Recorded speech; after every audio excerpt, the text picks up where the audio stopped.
Hi everyone!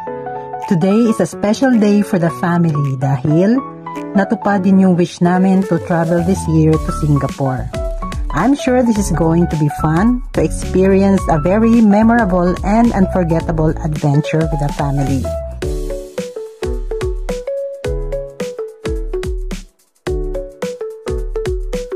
So let's get ready to explore the famous Lion City.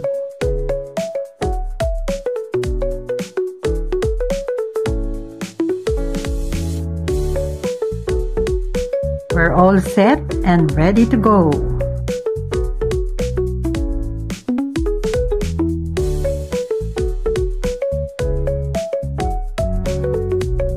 Up in the air, syempre, window seat for the best view.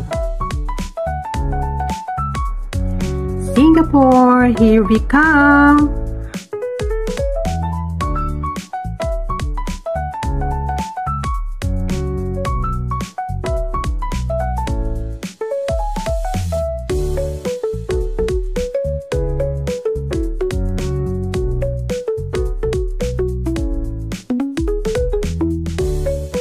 Konting explore muna kasi maaga pa.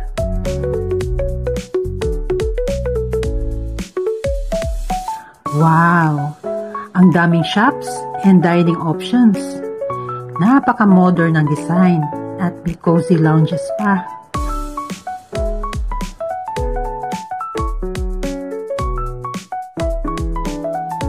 Wow! Ang ganda! One of the best.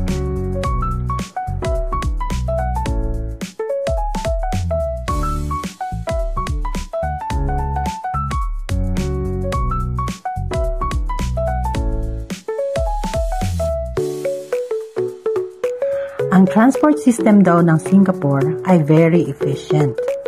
You can take MRT, a taxi, or book a Grab. At saka bus din pala.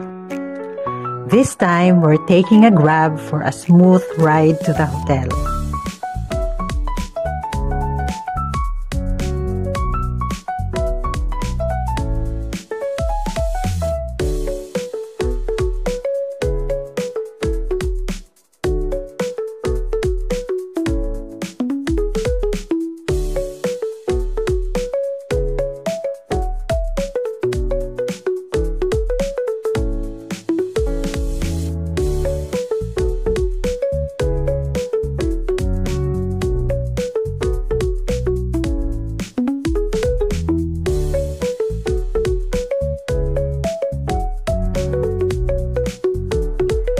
Lahat pala ng mga sasakyan dito ay right-hand drive. Kaya minsan nakakalito, kala mo mababangga ka.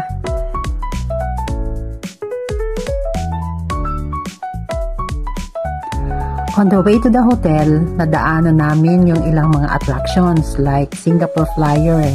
Yun yung malaking Ferris wheel. At ang marites ng driver namin ay aabot daw ng 30 minutes yung isang full ride. Ay hala. Hindi kaya ng powers ng mga elders. At yung katabi na building ay ang Marina Bay Sands Hotel na mas lalong maganda daw tingnan lalo na sa gabi.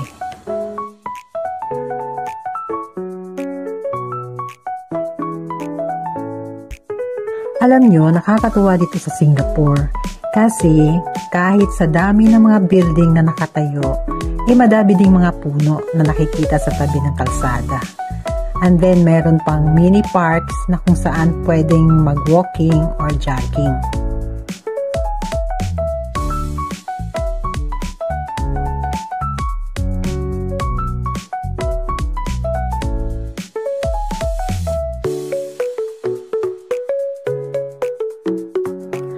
Ang luwag ng kalsada. No traffic at all.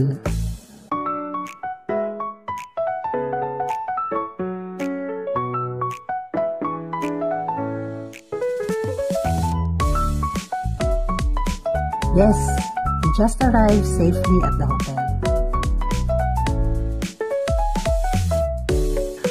We chose V Hotel kasi very strategic yung location niya when it comes to transport.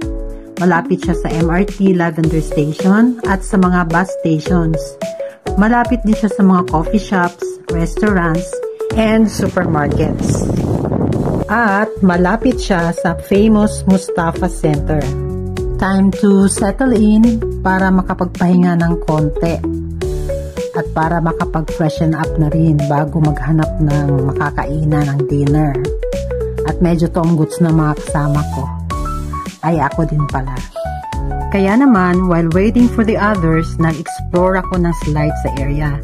Well, dito sa tapat ng hotel, maraming mga coffee shops and luckily, meron dito nagsiserve ng traditional breakfast. So, excited na ako para bukas.